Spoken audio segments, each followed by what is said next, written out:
Hello everyone! Today we're diving deep into the highlights and the not so great performances at the rookie minicamp. To be honest, I'm going to spend a lot more time talking about the guys who really stood out than those who didn't. And as we go through the players who didn't shine as much, many of you might think, yeah, I could see this guy being in this group. But if you're someone who wants to stand out, it's important to start with what we've got. Soon enough, I'll be revealing to you the products I've been using to physically prepare myself for my big day, which, believe it or not, is just 24 days away.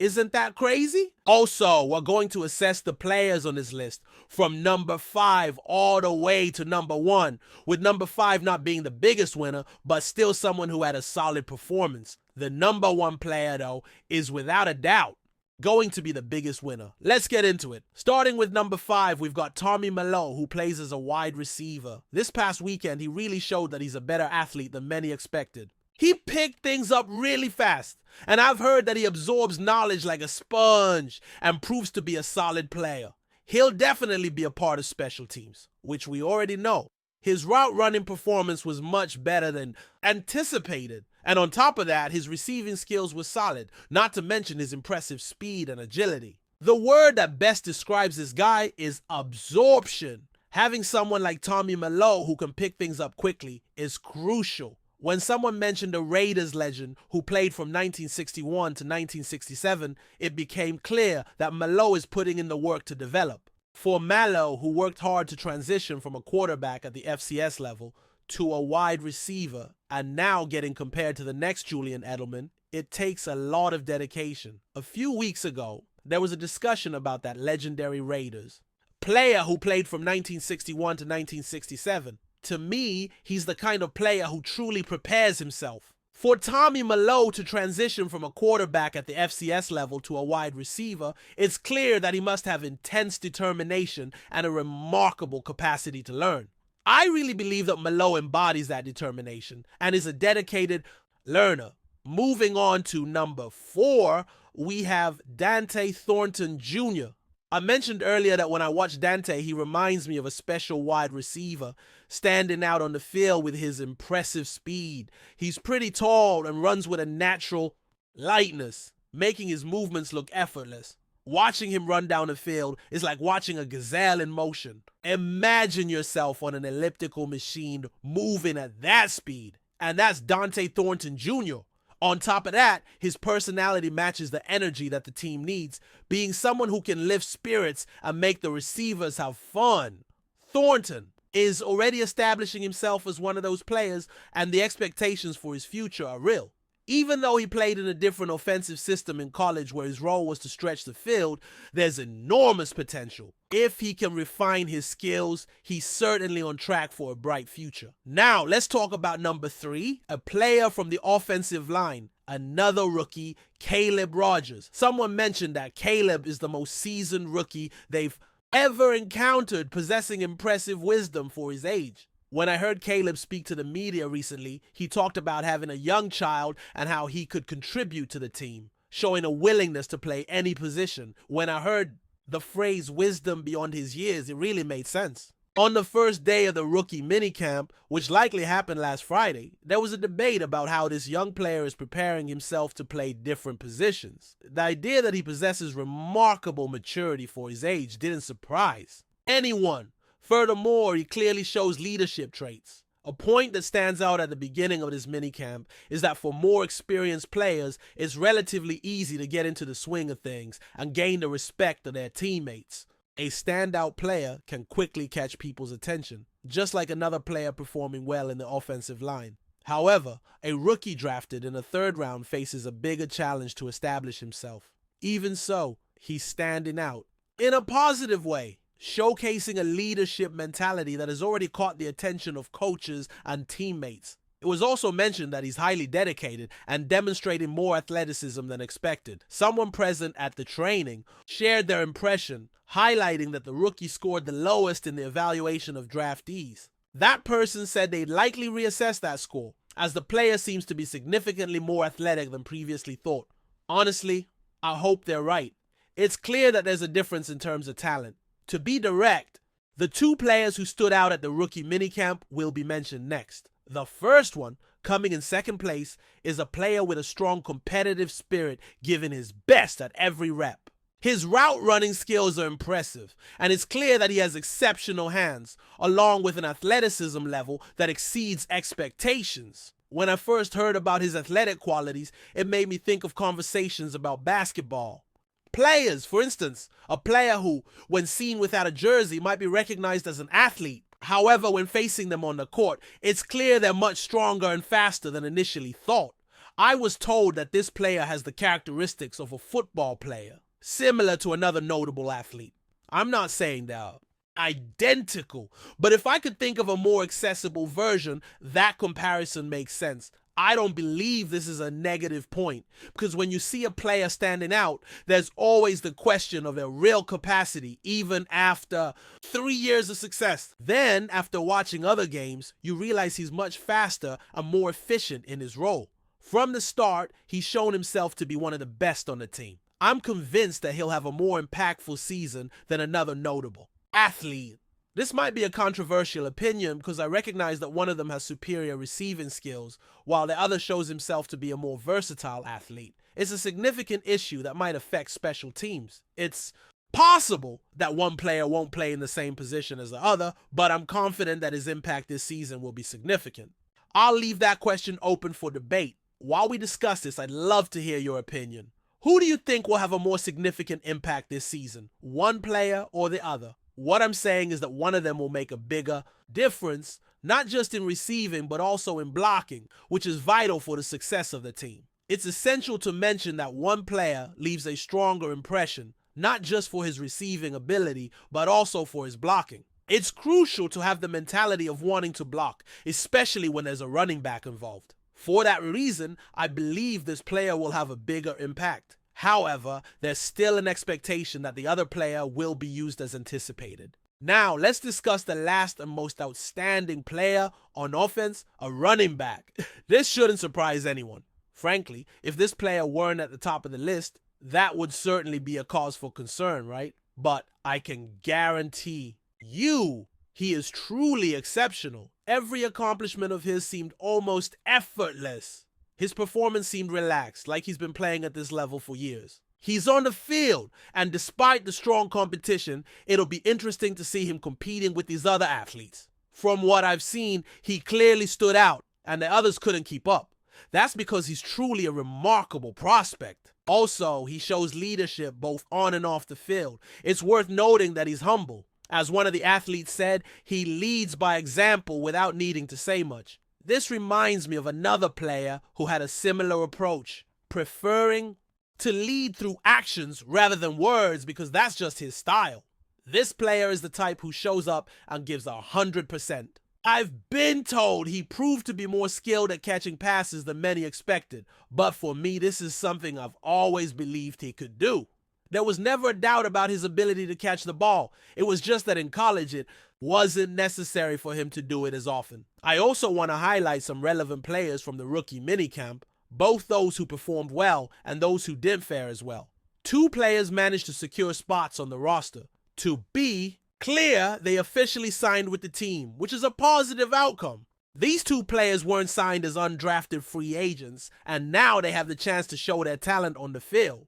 Also, I've been told that one player stood out more than the other. While it wasn't a surprise, it was clear that the one who performed better in that competition would get more attention. So one player was recognized as having the superior performance among the 2. Now, when we look at the not-so-positive outcomes of the rookie minicamp, it's essential to highlight the athletes who struggled. Some players were cut, and it's hard to imagine a bigger setback than that. I won't go into detail about the other players who didn't make it, but the main focus today is to recognize these young rookies and their accomplishments. It's fair to say that those who are cut can undoubtedly be considered the less fortunate in this context. Next, we'll turn our attention to more winners and losers, this time looking at the defense in the game. Before we dive into that, let me remind you that I'll be live every day this week from Tuesday to Friday at 4 p.m. Eastern Time and 1 p.m. Pacific Time to discuss the NFL schedule. On Wednesday, we'll have a long live stream that should stretch over 4 hours, where we'll do a detailed breakdown of the Raiders' schedule. On Thursday, the show will take place at our usual time, split into 3 parts, and on Friday, we'll be simulating the opening week of Madden. I noticed you all were busy on Tuesday, setting up the console and organizing the teams. I'm really excited about this. It's going to be an amazing experience. For those of you like me who are looking forward to the Raiders football season, even if it's just a game, we're going to have some spectacular moments. I can assure you it's going to be a lot of fun. It's going to be an incredible time. If you're feeling that excitement for football, I get it's just a video game, but trust me, we're going to have a blast, and I'm sure you'll enjoy it too. Now, let's explore the defense and talk about some of the players who stood out in the minicamp. In the 5th position, we have a cornerback who brings some serious energy, which is exactly what the team needs. This player is part of a group of defenders who are putting in the effort and competing. And as an undrafted player, he has the potential to elevate everyone's performance around him. While some players might not have participated in the rookie minicamp, this cornerback is able to ignite that competitive fire, which is highly valued in the game. Additionally, his technique appears more refined than what's typically seen in undrafted free agents. From an athletic standpoint, it's true that he may not have the ideal physical attributes that are often sought after in a corner, but he's a fierce competitor, and we all know that kind of determination is valued in players. Moving on, in the 4th position, we have a defensive tackle who during the weekend kept a smile on his face, clearly having fun at practice. This player, along with a teammate, was really giving his all during the drills, eager to show off his physicality and versatility, looking to make an impact on the field. When talking about impact, he's referring to how he interacted with coaches during the drills. Moreover, it was clear that this defensive tackle is more skilled than his testing numbers suggest, which is part of the reason he was allowed to carry the ball in certain situations.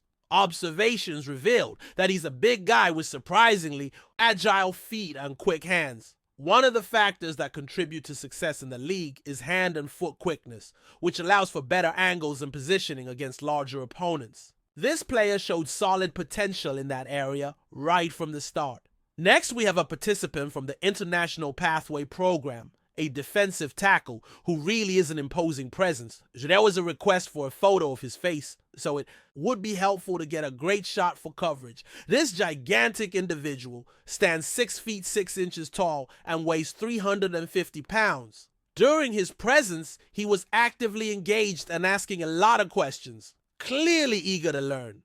When discussing players in the international program, it's understood that some may not have had much playing time in recent years, but there have been athletes who've gone through this program and become successful players. Looking at his impressive physique, it's clear he has not just height, but also significant mass. Even experienced coaches find themselves looking up at him, and it almost seems like he could easily pick someone up and carry them, like a scene from a movie. The key here is that if he continues to improve and is already showing the willingness to learn, it opens up exciting possibilities for his future development.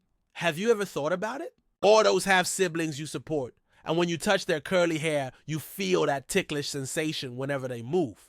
That's exactly what Lockett Tassie could do to Pete Carroll. However, the main question here is whether he'll be able to evolve, right? And if he's already showing interest in learning and constantly improving, you can't teach something that's 6 feet 6 inches tall and weighs 350 pounds. The ability to be the exceptional athlete he is can't be taught because he has the talent. However, he's still in the process of learning football. He's just starting to understand how to play. And if what the Raiders need is a strong defensive tackle to handle double-team blocking, a true nose that the team is looking for, Lockett Tassie will be a force once he's on the field. I can say that he'll block some gaps. You know what I mean? If you're trying to execute a push play, it's definitely not a good idea to do that with Lockett Tassie nearby. He'll shut it down. We've got more emerging talents in the defensive side of football who are coming up. Again, a big shout out to our supporter. By using the code, you'll get discounts at pandasubs.com. And if you're wondering about the products I'm using, these are the ones that make up my daily routine. Now, if you want to get some for yourself, I encourage you to do so, okay? I really hope everyone finds the products that work best for them, as every body is unique. So the protein, BCAAs, creatine, and fat burner are working for me right now because they fit my plan. Plus some random Raiders news that came up recently. The Titans got a player through waivers, and another athlete was claimed by a team. So there are some interesting connections in that scenario. What I'm saying is the work has always been excellent. I also want to keep you updated on some of the latest news. This might be a surprise for some, but if you spend more than $100 and live in the United States at pandasups.com and use the code, you'll also get a shaker and a bag for the gym. I need to make it clear that this isn't my image. I've been trying to get the owner of the company associated with the Raiders to post some pictures of me, but I'm not sure if that'll actually happen. The only photos he has of me are about 6 years old, and I looked very, very different back then. Now, moving on to the next point, we've got a linebacker who's interesting to mention in this conversation, but he's part of the team. He showed up on Friday for his minicamp practice. At 29 years old, he's competing with a group of younger guys between 21 and 25.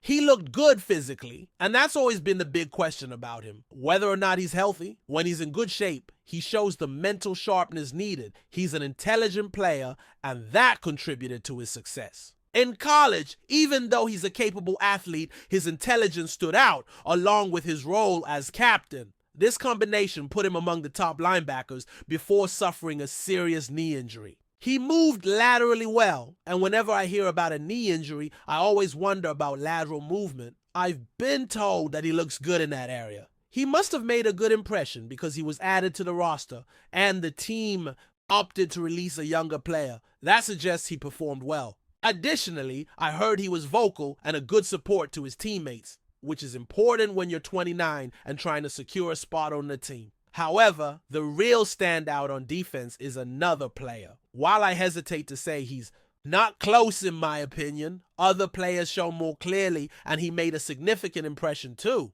It was clear he has experience playing as a receiver, which was one of the things I heard over the weekend. He's a smart player, and I liked his press conference earlier this week. His confidence in his athletic abilities was evident, but he's determined not to rely solely on that. He's one of those exceptional athletes who glides smoothly on the field, using his long strides to blow past defenders. If he can master the subtleties of being a cornerback in the NFL, it will be a noteworthy achievement, especially considering he's still learning the position. Moving from wide receiver, he seems to think, if I were the receiver, where would I be going? His ability to reach his desired spot quickly is impressive. Again, he stands out as an athlete, but it's his fluid movements that truly define him as a savvy football player. There's optimism around the information we've gathered about 3 exceptional players for the draft. Other notable names on the defensive side are also shining through. One player made the roster, though there was some confusion about his identity. Another player deserves mention here. Both are recognized as big successes, and a third athlete also deserves recognition for making the team. Even with the absence of some players, this represents a mental challenge that occasionally occurs. Recognitions are necessary, and while some rookies have been identified, not everything seems to be in sync. Even with the absence of other athletes in the rookie minicamp, they are still worth discussing, especially in light of recent roster changes. There are uncertainties about one player's future with the team, as it seems he was mainly brought in to increase competition. A different player looks poised to start, and another should secure a starting spot as well. Before we continue, don't forget to subscribe to our channel and give this video a like. Your support helps us keep bringing you the latest updates on our Las Vegas Raiders. And don't be shy, drop your thoughts on the news in the comments below. The Las Vegas Raiders have just made a monumental move in the NFL offseason, signing one of the most dynamic and electrifying wide receivers in the game, Tyreek Hill. This deal has sent shockwaves throughout the league as the Raiders aim to build what many are already calling the dream offense. With Hill's unique combination of speed, agility, and playmaking ability, the Raiders are hoping to elevate their offensive game to new heights, making them one of the most feared teams in the league. Tyreek Hill, known for his blazing speed and ability to change the game with a single play, is one of the premier wide receivers in the NFL. His ability to stretch the field and make plays in the open field is unparalleled. Throughout his career with the Kansas City Chiefs, Hill has been a game changer, regularly making highlight reel catches and turning short passes into long touchdowns. His reputation as one of the fastest players in NFL history makes him a constant threat to opposing defenses. And now, with the Raiders, he brings that same explosive playmaking ability to a new team. Hill's new deal with the Raiders is a record-breaking one, further solidifying his status as one of the top players in the league. The Raiders are investing heavily in their offense, with Hill being the centerpiece of their offensive plans. With a quarterback like Jimmy Garoppolo at the helm, the Raiders now have the perfect combination of a capable passer and a game-breaking receiver. This partnership could be exactly what the team needs to contend in the highly competitive AFC West. This signing also signals the Raiders' commitment to building a championship-caliber team. Over the past few seasons, the Raiders have shown flashes of brilliance but have struggled to put together a consistent and complete offense. Now, with Hill in the fold, the team's offensive potential has skyrocketed. Hill's ability to not only stretch the field, but also to create separation from defenders makes him an invaluable asset to Garoppolo, who has a history of excelling with top-tier receiving targets. The Raiders have been in search of a true playmaker, and Hill undoubtedly fills that void. His ability to turn any play into a touchdown is something that the team has lacked in recent years. With the addition of Hill, the Raiders now have the ability to score from anywhere on the field, which will force opposing defenses to respect their deep passing game. The signing of Tyreek Hill also represents a new era for the Raiders. Coach Josh McDaniels and General Manager Dave Ziegler have made it clear that they are committed to building a high-powered offense that can compete with the best in the league. The addition of Hill is just one part of a larger strategy to reshape the team's identity. By bringing in a player of Hill's caliber, the Raiders are not only making a statement, but also signaling that they intend to contend for a Super Bowl in the near future. As the 2025 season approaches, the excitement surrounding the Raiders is palpable. Fans are already buzzing with anticipation, eager to see Hill in action, and wondering how this explosive offense will come together on the field. With Tyreek Hill now in the fold, the Raiders are ready to make a serious push for the playoffs, and possibly even a Super Bowl run. The dream offense is now a reality, and the NFL better be ready for the new-look Las Vegas Raiders. That's it for this update. If you enjoyed the video and want to stay updated with exclusive news about our Las Vegas Raiders, be sure to subscribe to our channel and hit that like button. We can't wait to hear your thoughts in the comments. See you in the next video.